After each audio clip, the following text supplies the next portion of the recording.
जैसे ही गुंडे हमला करने वाले होते हैं, तभी अचानक एक रहस्यमयी आवाज गूंजती है, रोको सबके सब।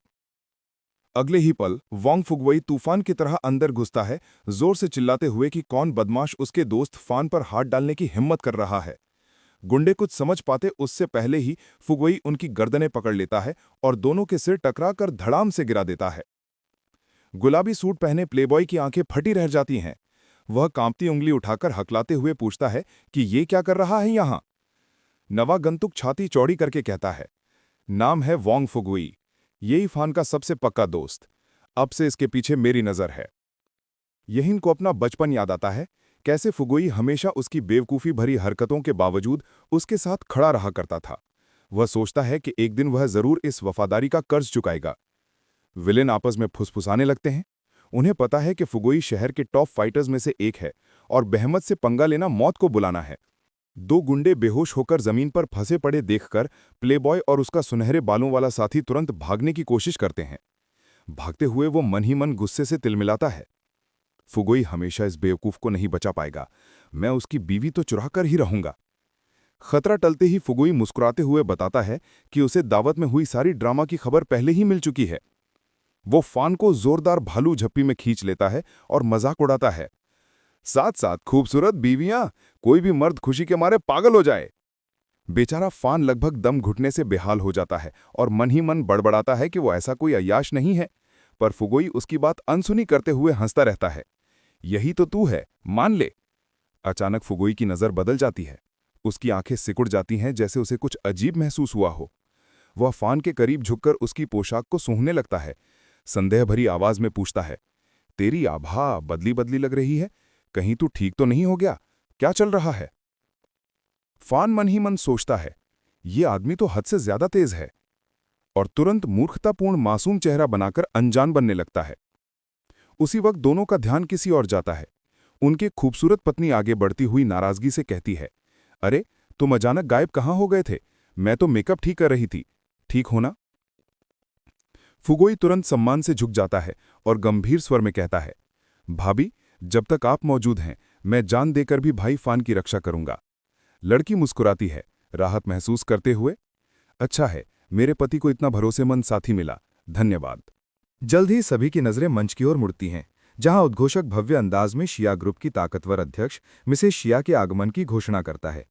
नीली ड्रेस पहनी हुई प्रस्तुतकर्ता उत्साहित होकर माइक संभालती है और सम्मानित अतिथि के स्वागत में जोरदार तालियों की मांग करती है। स्यूयू समझाती है कि उसे तुरंत शिया परिवार के साथ साझेदारी पर बातचीत करनी है, इसलिए वो फिलहाल अपने पति को उसके दानव जैसे विशालकाय दोस्त की देखभाल में छोड़कर चली जाती है। अध्यक्ष मंच पर आते हैं, चेहरे पर सौम्य मुस्कान, हाथ हिलाते हुए, लेकिन उनकी मौजूदगी भर से ही आलीशान हॉल में सम्मान का माहौल बन जाता है।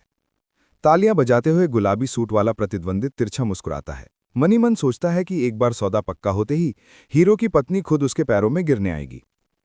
स्टेज पर मौजूद महिला अवसर का फायदा उठाती है और पूछती है कि क्या उनकी मौजूदगी का मतलब है कि शिया परिवार के साथ साझेदारी पक्की हो चुकी है। अध्यक्ष बेहद शालीनता से जवाब देते हैं कि बाजार बहुत विशाल है और हमारी कंपनी स्थानीय बड़े समूहों से किसी भी प्रस्ताव का स्वागत करती है। यह अस्पष्ट उत्तर सुनकर खलनायक हक्का बक्का रह जाता है। उसे तो पक्का भरोसा था कि सौदा उसी के हाथ में है। उधर स्यूयू उत्साहित होकर अपने पति का हाथ पकड़ती है और कहती है कि उनके परिवार की भी अब उम्मीद बची है। लेकिन यान मंच पर खड़े उस आदमी को घूरता रह जाता है। उसे लगता है कि वो अध्यक्ष कहीं ना कहीं उसे पहले भी देख चुका है। अचानक शिया अध्यक्ष की आंखें सदमे से फैल जाती हैं। उन्हें सामने खड़ा वही व्यक्ति दिखाई देता है जिसने कभी उनकी जान बचाई थी। हॉल में माहौल तन जाता है। सबकी नजरें अचंभे से देखती हैं कि वो बड़ा अधिकारी मंच से नीचे उतरकर तेजी से हमारे हीरो की ओर बढ़ रहा है। वो किसी की परवाह नहीं करता।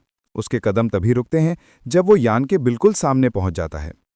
सबको चौंकाते हुए अध्यक्ष यान का हाथ थामते हैं और कृतज्ञता से कहते हैं कि आखिरकार उन्हें वो दिव्य डॉक्टर मिल ही गया जिसने उनकी जान बचाई थी।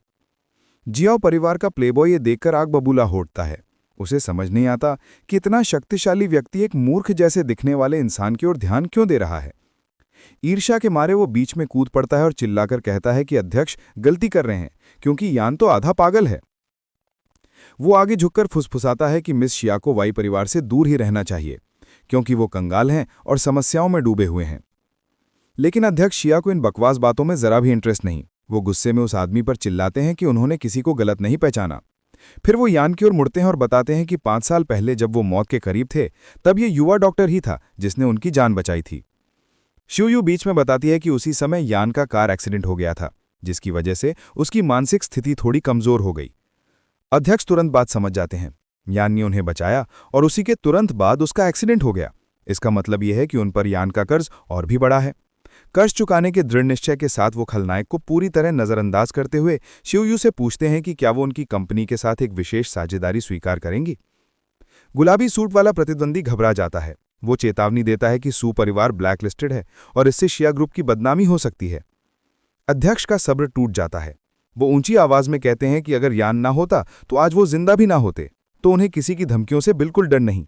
और सबके सामने घोषणा करते हैं, आज से सू परिवार हमारी कंपनी का एकमात्र आधिकारिक साझेदार होगा और जो भी इनके खिलाफ जाएगा वो सीधे हमारा दुश्मन समझा जाएगा। अध्यक्ष अपना वादा निभाते हैं और उत्साह से कांपती हुई येक्सू का हाथ थामकर सौदा पक्का करते हैं। येक्सू भावुक होकर धन्यवाद देती है। उसकी आंखें आंसुओं से भर जाती हैं। हॉल में मौजूद मेहमान तुरंत पाला बदल लेते हैं। अब सब शिवयू की दूरदर्शिता की तारीफ करने लगते हैं और याद करने लगते हैं कि वाई परिवार अभी भी शहर में काफी प्रभावशाली है। गुलाबी सूट वाला प्लेबॉय गुस्से से फुफकार रहा था। सोच रहा था कि आखिर वो बेवकूफ हर बार उसकी परफेक्ट योजनाएं कैसे बिगाड़ देता है। वहीं दूसरी ओर प्रेसिडेंट ने युवती की ओर आंख मार के कहा कि उसे उनका नहीं बल्कि अपने पति का शुक्रिया अदा करना चाहिए, क्योंकि असली वजह वही है। यायान तुरंत अपना नादान बनने वाला चेहरा लगा लेता है, जैसे उसे कुछ समझ ही न आया हो। उसकी पत्नी उसकी ओर देखती है, चेहरा लाल हो जाता है और उसे समझ आता है कि वास्तव में उसके पति ने ही उसे बचाया है। अचानक भावुक होकर वो उसके गले लग जाती है और प्यार से धन्यवाद कहती है। यायान संतुष्टि से मुस्कुराता है। उसे लगता है कि ये नाटक और ये सारी बेइज्जतियां उसकी पत्नी को सुरक्षित देखने के लिए बिल्कुल सही थीं। कुछ ही पलों बाद वो उसे छोड़कर प्रेसिडेंट की गर्दन पर कूद पड़ता है और बच्चे की तरह चिल्लाते हुए कहता है कि कुंगल अंकल अच्छे आदमी हैं। पर गले लगते लगते बूढ़ा आदमी उसके कान में तनाव भरी आवाज में फुसफुसाता है कि उसने जितना हो सकता था उतना किया, लेकिन पर्दे के पीछे बैठे लोगों के खिलाफ जाने की हिम्मत उसके पास नहीं है। एक पल के लिए यायान का मास्क उतर जाता है। तेज खतरनाक नज़र के साथ वो कहता है कि उसने बिल्कुल सही किया और उसे कोई इंसाफी नहीं सहनी पड़ेगी। ये सुन के प्रेसिडेंट सन्न रह जाता है। उसे यकीन हो जाता है कि ये दिव्य चिकित्सक असल में बिल्कुल बेवकूफ़ नहीं बल्कि शुरू से ही सब कुछ नाटक कर रहा था। तभी यायान जोर से फिर बच्चे की तरह उसे गले लगाता है और ऊंची आवाज में कहता है कि अंकल बहुत अच्छे हैं, मुझे झप्पी चाहिए। लेकिन उसी दौरान वो उसके कान में गहरी आवाज में फुसफुसाता है कि उसे फंसाया गया था और इसीलिए उसे मजबूरी में ये मूर्ख वाला नाटक जारी रखना पड़ेगा, नहीं तो उसकी जान चली जाएगी। मिसेस शियाओ ये सब देख के दंग रह जाती है। 20 साल का ये लड़का असल में एक अद्भुत रणनीतिकार है। वही तय कर लेती है कि भविष्य में वो उससे अवश्य गठबंधन करेगी। प्रेसिडेंट भी चुपके से युवा मास्टर को वादा करता है कि वो उसकी हर योजना में पूरा साथ देगा, चाहे कीमत कुछ भी हो। उधर गुलाबी सूट वाला लड़का घबरा जाता है और चिल्ला के पूछता है कि आखिर शियाओ परिवार के साथ समझौते का क्या हुआ। उसे तो पूरा यकीन था कि ये डील पक्की है। यायान तुरंत अपने किरदार में लौट आता है और अपनी पत्नी के पीछे छिपके चिल्लाता है, बुरे आदमी, ये मेरी बीवी को मुझसे छीनना चाहता है। प्रेसिडेंट तुरंत संकेत समझ जाता है, ये उसका वफादार साथी बनने की पहली परीक्षा है। बिना एक सेकंड सोचे वो तेज झन्नाटेदार थप्पड़ प्लेबॉय के गाल पे जड़ देता है। फिर टाई ठीक करते हुए ठंडे स्वर में पूछता है कि मैंने कब तुम्हें किसी बात की हाँ कही थी, बेकार इंसान।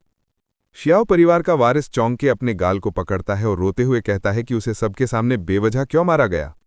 प्रेसिडेंट गुस्से से घूरकर कहता है कि किसी और की पत्नी पर बुरी नजर डालने के लिए उसे यही सबक सिखाना चाहिए। उसी वक्त वो सिक्योरिटी को बुलाता है और आदेश देता है कि इस प्लेबॉय को बाहर फेंक दो, बोलते हुए कि ये नशे में है और मेहमानों के साथ बदतमीजी कर रहा है। विलन चीखता चिल्लाता घसीटा जाता है, कहता हुआ कि उसने तो एक बूंद भी नहीं पी, लेकिन कोई सुनता नहीं। कचरा बाहर निकालने के बाद प्रेसिडेंट उस जोड़े को शांत जगह चलने का निमंत्रण देता है ताकि वो आराम से समझौते की बात कर सकें।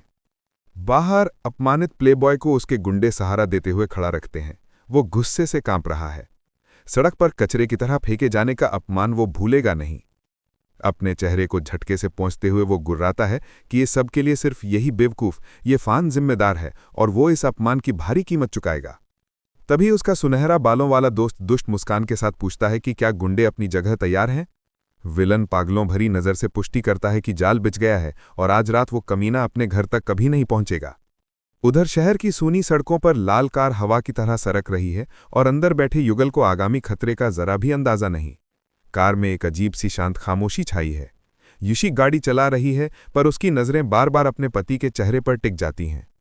रात की रोशनी में नहाया हुआ उसका चेहरा उसे अचानक बेहद आकर्षक लगने लगता है।